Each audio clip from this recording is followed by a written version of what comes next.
of her life. Ladies and gentlemen, our esteemed, outgoing mayor, Pamela Goldsmith-Jones, embodies all of that and more.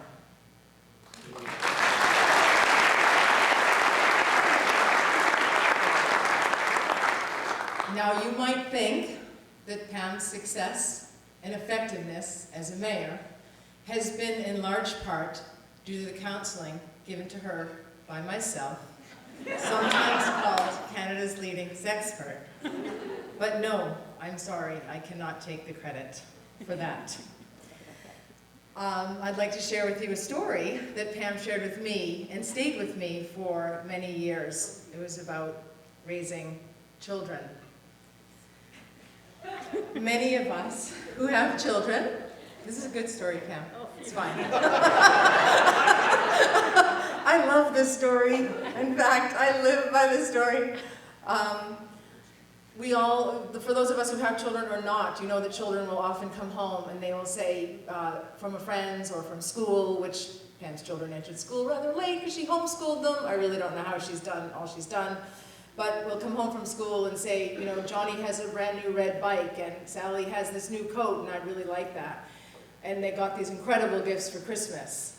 And Pam said to me, I would say to my children with more confidence than I've ever seen any woman say, and it's really hard when you're up against these kids, believe me.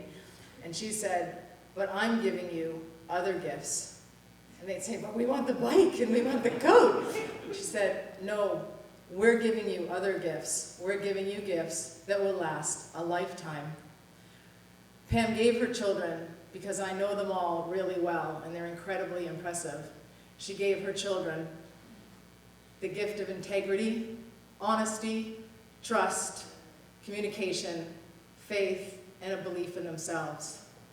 They're incredible children, and there's no greater honor for a mother than to have successful, well-rounded children. So, not only has our esteemed mayor managed the leadership and the stewardship of this amazing town, she's raised wonderful children, and she's managed to have an incredible long-term relationship. And I don't know, I'm a sexpert, and so those long-term relationships, those are my patients basically. But she's managed to, you know, I deal in same-sex relationships. It's the same sex over and over again. But anyway, you'd see Pamela out on the town having breakfast with Jeff, you know, just quietly in a corner. You knew she paid attention to all of it. So while she was paying attention to us, she paid attention to her family as well, which is fantastic. Now, for the props. She had to actually deal with a lot of different, manage a lot of different groups, and I know what that can be like. In particular, you know, a police force. And they did have, you know, some challenges, and they've also sent some gifts along as well. So it's particularly difficult to manage a group of adolescents, because that's pretty much what the West Vancouver Police, in my opinion, are. Wait. Okay, my entire family, I confess, has come home in a police car in one way. No. Well, one of them came home, the best one in our family came home in a police car. And he didn't tell me it was the police that were down there in the entrance, and so when I went downstairs, Canada's leading sexpert, don't forget, I went downstairs and I said to my son, are they going, well, it was a Friday night, are they going to be sick? Because they didn't say who they were. And then I said, do they need to sleep over? And then they wanted to arrest me and not my son. But nonetheless, they have sent just a small gift, and I'll just pass this down the line, because when you're out and about, you may just need this with all your free time. You may also notice. Okay. Now the firemen, they're another challenge. But anyway, we're fortunate to have the best-looking group of men this side of, what's the furthest eastern province, really? I mean, you can't ask for a better looking group. And wine, I mean, that's wonderful. So I would call them routinely, actually. You know, just a little gas stove was left on a little long or whatever. Just get 12 hunks over to the house and, you know, have a look and, you know, clean my house beforehand and have a look at them and, you know, I'm in heaven. So anyway, they would like to make you honorary captain of the fire department. But I'm all for expanding that force. Anyway. So the bylaw officers, they're something else. Anyway, so they sent, I'm not sure why, Pam, but they sent these chains along. I don't know, they've been running around West Van chasing our furry friends for some time now. But that's okay, you know. No big deal. But also, when you're free time, and I imagine you're going to have some free time, and as a sexpert, I'm really serious about this. Well, you always want to look your best, so here you go. and Jeff, Jeff. You know, he's going to think you have all this time and on your hands and everything, and I want to tell you, the headache goes a long way. So this, when you must lie in the bed. You could have used that 10 years ago. Yeah, lie in the bed, that goes on your head. So there's that. That's a sign, no boys allowed. That'll go on your door. But the biggest concern I have for you is the transition, is your transition as you go from a public figure to a private citizen. And I imagine people are going to still chase after you and saying, you know, Pam, may I speak to you about the tree in my neighbor's yard that I cut down last night because it blocked my view. But it's no big deal, but can you just speak to council about that? So there are going to be some issues like that, and people are going to be chasing you. So sexual health, because it's always educational for me, and it's a very serious subject. I'm glad it's been elevated to this level. I'm glad it's risen above the ranks. But actually, it's about, it's relative to overall general health, but it's also about espionage, and I am good at that. So you're going to have to pull some cover here in this town. I don't know, I'm thinking a long brown wig or a short blonde wig for you.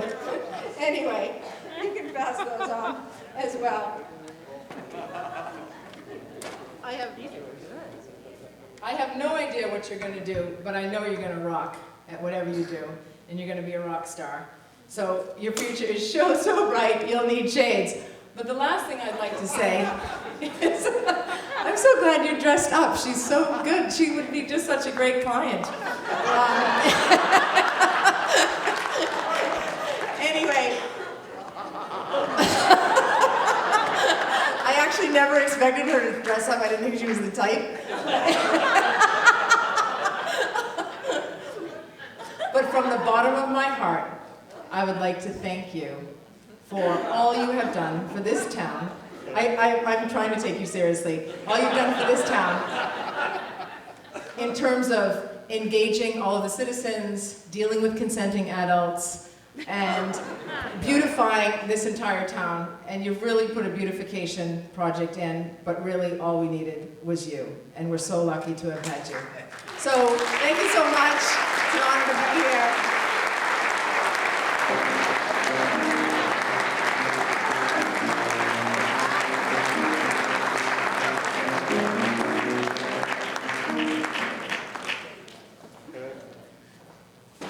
I liked it when you had the Luftwaffe hat on. What he really looked like was, we're auditioning for a spot in the Village People. But I bet you had your hair done today, didn't you? 3 days ago. You had your hair done 3 days ago? Oh, for God's sake. I mean, it's real.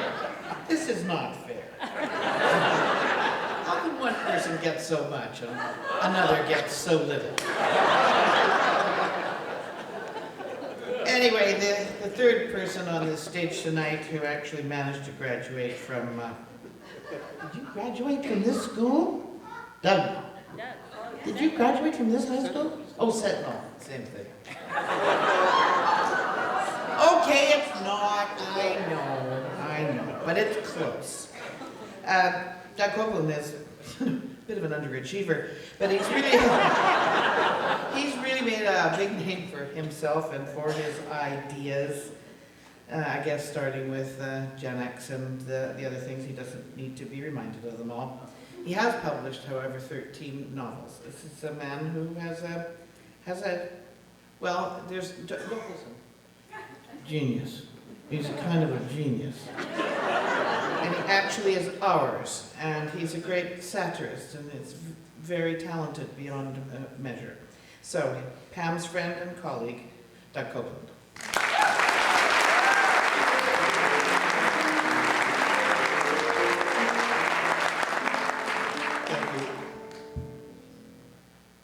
Thank you, Vicki. Back in 2008, I was convinced that the Department of Highways has taken a hit out on me because of my relentless sitting on them for not fixing that stupid fence on the upper levels between exit 7 and exit 8. So I was speaking with my mother, and I, well, maybe I should talk to the mayor. Mom, do you know anything about Pam Goldsmith-Jones? And Mom says, oh, I think she's sort of an old British windbag in the Angela Lansbury mold. Don't expect much help, probably just a big pile of tweed and nothing else. So via email, Pam graciously agreed to meet with me at Crema, which, by the way, would be perfect if they just had a liquor license, right?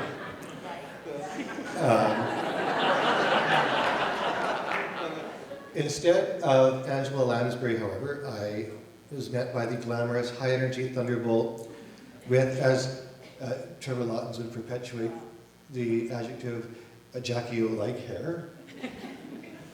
She quickly, well, she said, Doug, you're being paranoid. The Department of Highways does not take out hits on people. They come to your house in the middle of the night and they take glad bags filled with roadside litter and stuff it down your chimney. In the end, the fence was replaced, and 3 months later, a pickup truck went right through it, and we were back to square one.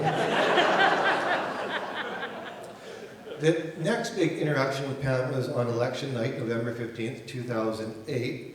By then, I had become a big Pam supporter, and I figured she might do pretty well in that election, so I bought some flowers with me from West Van Florist. And I got in there, it was election night, and it was sort of like that energy in the air. There's a chalkboard, and people running around, and no one was quite sure what to do, and I felt like a bit of the fifth wheel, and so I was just standing over in the corner of the friend, and this phone rings on the table, and like, well, is anyone going to answer it? Like, you answer it, I'm not answering it, you answer it. Like, okay, so it's like, hello, Pam headquarters. And it was, I heard the voice, the very gracious, very polite voice of Vivian Vaughn.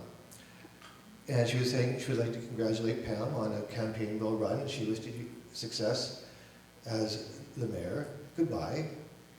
And I'm like, that was the concession speech. Oh my God. And,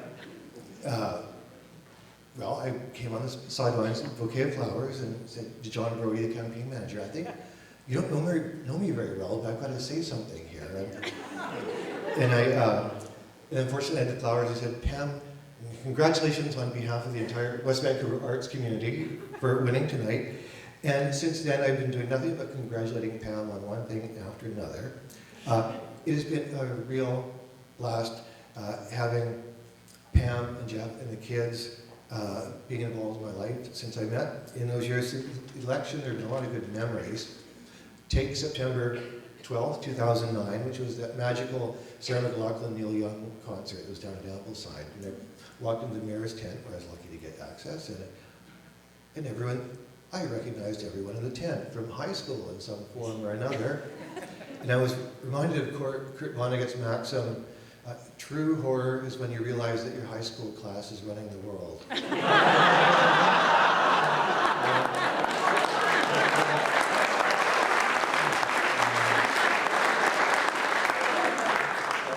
So in the past 3 years, there have been many toasty evenings on Pam and Jeff's sun deck with a few bottles of Chardonnay, and I jumped right into the conversational spirit. On that deck, we have discussed the upper levels fencing, Gordon Smith's painting, the making of quilts, the books of Wallace Stegner, my irrational dislike for Riesling and Gewürztraminer wines. But it's not irrational, they're terrible, and I don't know why people like them. We have discussed driftwood collecting, ideas for the future of Ambleside, ways of making the new Terry Fox Plaza happen better and faster, the insane politics of cell phone mega towers, the books of Jane Urquhart, and finally, Pam's reluctance to connect your house up to Cablevision. I haven't heard that word used for decades. By the way, I went to check my Gmail account. You and I have had 396 emails since I first met you. Where do you find the time for all that? I mean, I sit at home with a pen and a faint headache all day, and that's my job. You have a real job. You have a time machine or something? Where do you find time for that? Okay, where are we? Okay, other events, the Olympics. Pam had her all-access laminate card of the gods. We went crowd surfing downtown. We went pavilion to pavilion. Of course, Pam knew everyone there. We went to take a game in it, Russia versus the Czech Republic. And we were sitting in the Russian guest area, and they lost. And when they lost, their arms dropped, and they silently walked from their rooms. And those poor athletes in Sochi, they better do well, because those Russians do not like losing. Okay, there's my 30th high school reunion, which was 2009.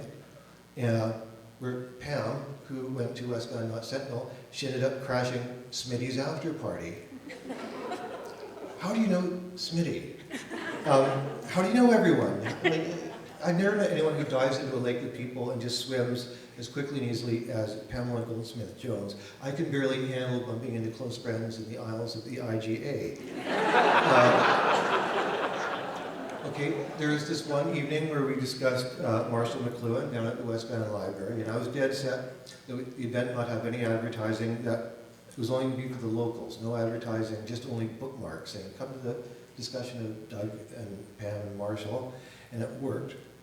And I guess you might not know this, but Pam is a bookaholic, and she reads 2 or 3 novels a week, and I'm serious. Thank you for any writer who's worried about the future of the book. I can point to you and I can say, well, there's someone who will always be standing guard. And stand on guard is what Pam always does. She's done for us.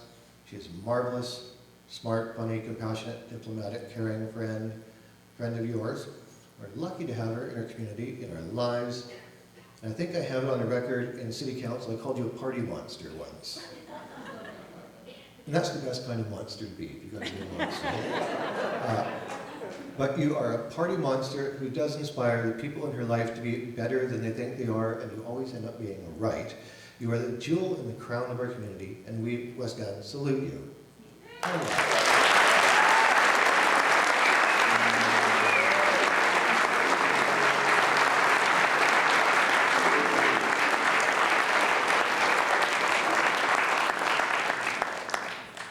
Do you want your notes back? I'm going to keep them and sell them. Listen, if all of this other art stuff doesn't work, you can take up the stand-up. Okay, I know you all listen to CBC radio because it is a big game in town. And Rick Clough, with whom I worked for many years, he used to try and boss me around. They had the sense to hire Fred Lee. Now, I would say hire because they better pay you for that. Because I know it must be hell for you to go out 4 or 5 parties a night and be showered with all of the wonderful attention. He also writes a social column called Urban Landscape. It's in the Courier, and that's on every Wednesday and Friday. And when he's not fooling around, he raises money for UBC. So, Vancouver's own man about town, the fantastic Fred Lee.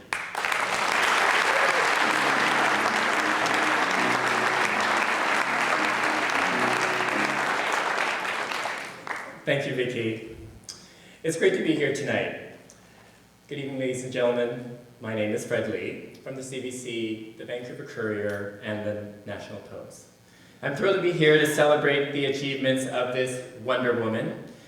And yes, Vicky, you could say I am the man about town. gallivanting from one fabulous social soiree to the next. A person whom could easily fill my shoes is our friend, Her Worship, Pamela Goldsmith-Jones. A person with boundless energy who works the room as efficiently as any looking for a free glass of wine.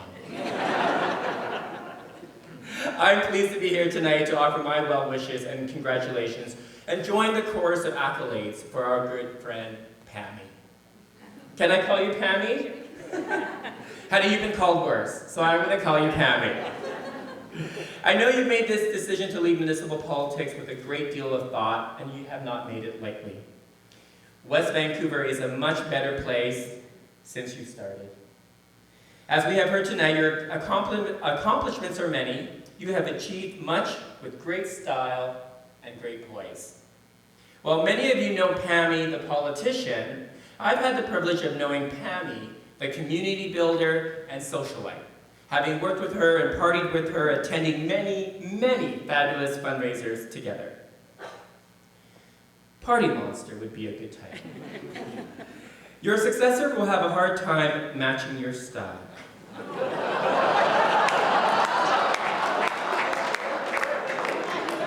Councillor Michael Smith, should I now say Mayor Michael Smith, you have big shoes to fill. Designer shoes at that. To you, I offer the following list of must-haves to be a successful society darling, community leader, and politician like our Pammy. Firstly, an infectious laugh. Infectious and loud. It was never a problem finding Pammy in a crowded room. When she laughed, tsunamis would happen in Japan. Hair. Michael, it's all about the hair. Hair is always important. It's very important to have good hair. And Pammy, she has great hair. Her signature Jackie Kennedy do is absolutely fabulous. Always coiffed, her hair is high. Higher than the tallest buildings in Ambleside.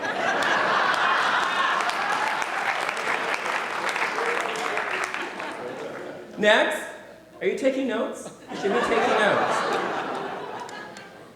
A little black dress. Always good to have a little black dress in your arsenal. Pammy, as you can see, has great legs, and she has a great black dress. The neckline is low, as her hair is high. As we've heard, Pammy is a powerhouse. She exudes energy and confidence. Many have wondered where she finds such confidence. Many say it comes from within. Pammy and I know it comes from beneath. Yes, beneath. 2 words. French panties.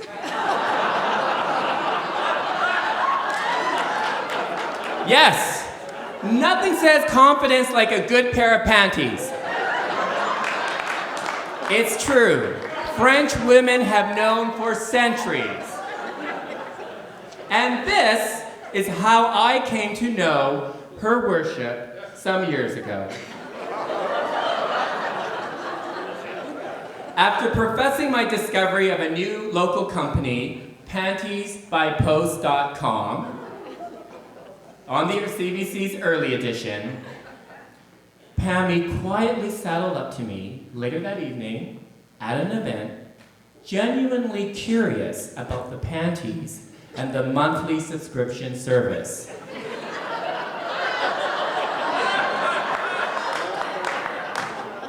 It was my first ever discussion with the mayor. You can imagine, I was taken aback. It wasn't necessarily the first thing I would have ever imagined we would talk about at our first meeting. Bike lanes, perhaps, eco-density issues, Aboriginal land development. No, panties! So, not knowing whether or not it was appropriate, I took the chance and I decided to mail Pammy a pair of the aforementioned panties. Would she think it was appropriate? Would this be the end of my broadcasting career? Would she think I was making advances? Okay, maybe that was a little bit of a stretch.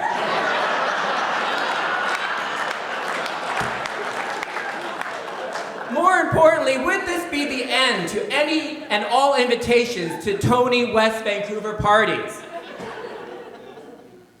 Weeks later, I received an email from Pamela. I held my breath and I opened the email. And it read, "Dear Mr. Lee," I know I'm in trouble when it's Mr. Lee. "I got some panties in the mail because of you. Thank you! Would you be interested in hosting an auction Vicky Gabbro and I are organizing for Night of Hope at the Capilano Golf and Country Club? The West Vancouver Police will be there." Yes! I was in with the mayor! Woo!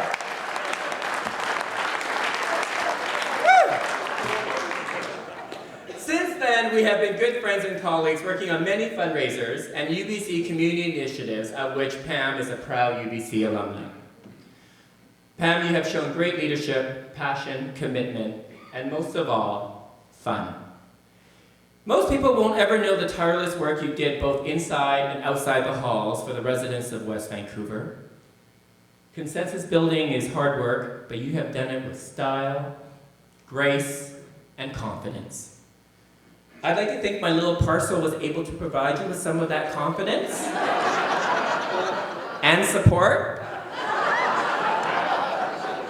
I can only imagine the number of times you have sported your power panties in council chambers, at town halls, and fabulous fundraisers. There you have it, Michael. Quite the laundry list for you.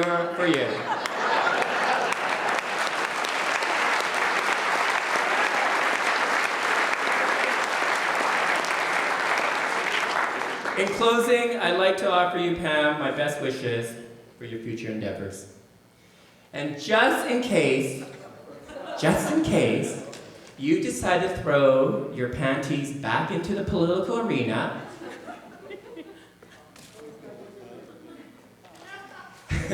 here are a few fresh pairs.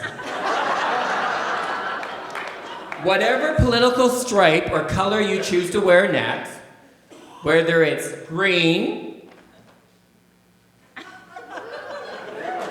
or blue, or liberal red, you've got some new panties to match. Much love, Fred.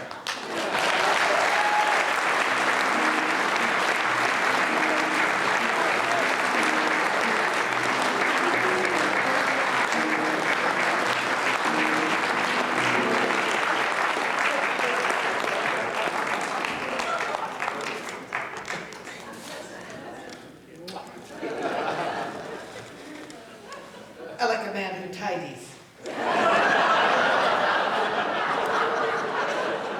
Speaking of tidy, I get to introduce the husband, Jeff Goldsmith-Jones.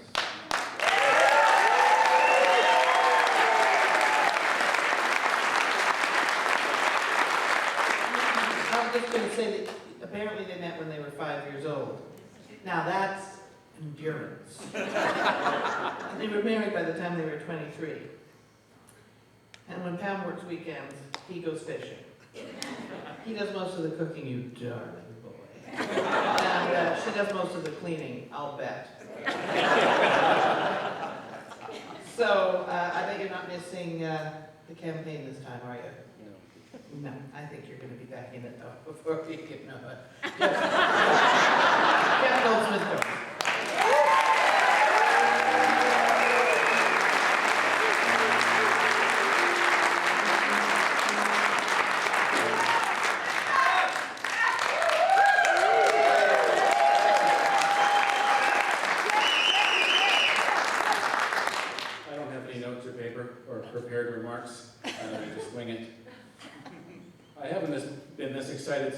bus lane was completed. Or maybe the green bridges were finally taken out. Although the rotary wheel's still there, which is a nice touch, but it's still looming. Still looming. I had some thoughts that I had memorized and now they've completely escaped me.